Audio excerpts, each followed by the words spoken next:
എല്ലാവർക്കും പ്രിയാസ് ടേസ്റ്റി വേൾഡിൻ്റെ പുതിയ വീഡിയോയിലേക്ക് സ്വാഗതം. ഇന്ന് ഞാൻ ഉണ്ടാക്കാൻ പോകുന്നത് ചിക്കൻ പെരട്ടാണ്. അപ്പോൾ നമുക്ക് നോക്കാം ഇതെങ്ങനെയാണ് ഉണ്ടാക്കേണ്ടതെന്ന്. ആദ്യം തന്നെ ഞാൻ എടുത്തിട്ടുള്ളത് 1.25 കിലോ ചിക്കൻ ചെറിയ പീസുകളായിട്ട് കട്ട് ചെയ്ത് വെച്ചാണ്. ഇനി നമുക്ക് ഈ ചിക്കൻ ഒന്ന് മാരിനേറ്റ് ചെയ്ത് വെക്കണം. അപ്പോൾ അതിന് വേണ്ടിയിട്ടുള്ള പൊടികളൊക്കെ ചേർത്ത് കൊടുക്കാം. 2 ടേബിൾ സ്പൂൺ മല്ലിപ്പൊടിയും 1/2 ടീസ്പൂൺ മഞ്ഞൾപ്പൊടിയും 1.5 ടീസ്പൂൺ കുരുമുളക് പൊടിയും 2 ടേബിൾ സ്പൂൺ മുളക് പൊടിയും 1 ടേബിൾ സ്പൂൺ നാരങ്ങാ നീരും 1/4 കപ്പ് തേങ്ങാ കൊത്തും ആവശ്യത്തിന് ഉപ്പും അതുപോലെ കുറച്ച് കറിവേപ്പിലയും കൂടി ചേർത്ത് നന്നായിട്ടൊന്ന് മിക്സ് ചെയ്തെടുക്കാം. അപ്പം ഞാനിതിവിടെ മസാലകളൊക്കെ കൂട്ടി നന്നായിട്ട് തിരുമ്മി വെച്ചിട്ടുണ്ട്. ഇനി നമുക്കിതിൻ്റെ മുകളിലേക്ക് 1 ടേബിൾ സ്പൂൺ വെളിച്ചെണ്ണ കൂടി ഒഴിച്ചു കൊടുക്കാം.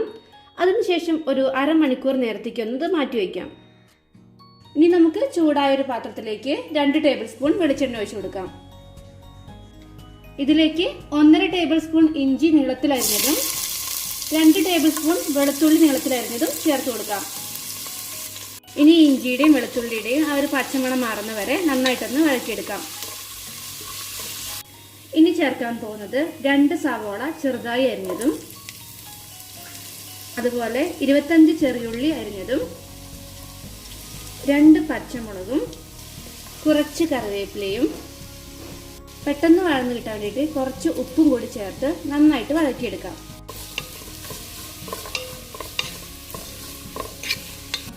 അപ്പോൾ സവാളയ്ക്ക് നന്നായി വഴന്ന് കിട്ടിയിട്ടുണ്ട്. ഇനി നമുക്കിതിലേക്ക് ഒരു തക്കാളി അരിഞ്ഞത് ചേർത്ത് കൊടുക്കാം. ഇനി ഇതെല്ലാം കൂടി ഒന്നുകൂടി നമുക്ക് വഴറ്റിയെടുക്കാം. അപ്പോൾ തക്കാളിയൊക്കെ നന്നായി വഴന്ന് കിട്ടിയിട്ടുണ്ട്. ഇനി നമ്മൾ എടുത്തു വെച്ചിരിക്കുന്ന ചിക്കൻ ഇതിലേക്ക് ചേർത്ത് കൊടുക്കാം.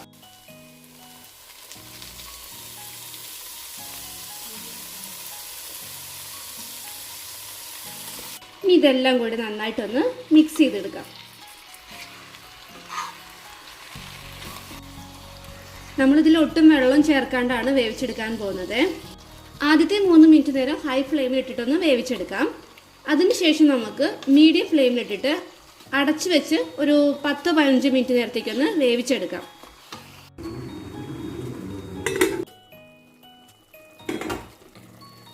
ഇടയ്ക്കിടയ്ക്ക് ഇതൊന്ന് ഇളക്കി കൊടുക്കണേ.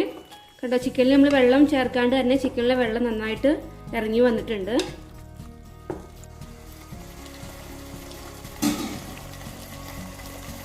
ഇപ്പോൾ ചിക്കനിലെ വെള്ളമൊക്കെ നന്നായിട്ട് വറ്റിയിട്ടുണ്ട്. ഇനി നമുക്കിത് തുറന്ന് വെച്ചിട്ടൊന്ന് വരട്ടിയെടുക്കാം.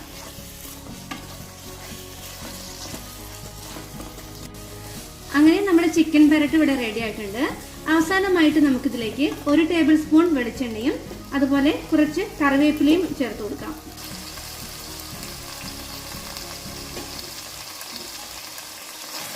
ഇത് നന്നായിട്ട് മിക്സ് ചെയ്ത് കൊടുക്കാം. ഇനി ഇത് ഫ്ലെയിം ഓഫ് ചെയ്ത ശേഷം നമുക്കൊരു സെർവിങ് ഡിഷിലേക്ക് മാറ്റാം. അപ്പോൾ നിങ്ങളെല്ലാവരും ഈ രീതിയിലൊന്ന് ട്രൈ ചെയ്ത് നോക്കണേ. അതുപോലെ ഇഷ്ടപ്പെട്ടു കഴിഞ്ഞാൽ ലൈക്ക് ചെയ്യാനും ഷെയർ ചെയ്യാനും പ്രിയാസ് ടേസ്റ്റി വേൾഡ് എന്ന നമ്മുടെ ഈ ചാനൽ സബ്സ്ക്രൈബ് ചെയ്യാനും മറക്കരുത്. താങ്ക്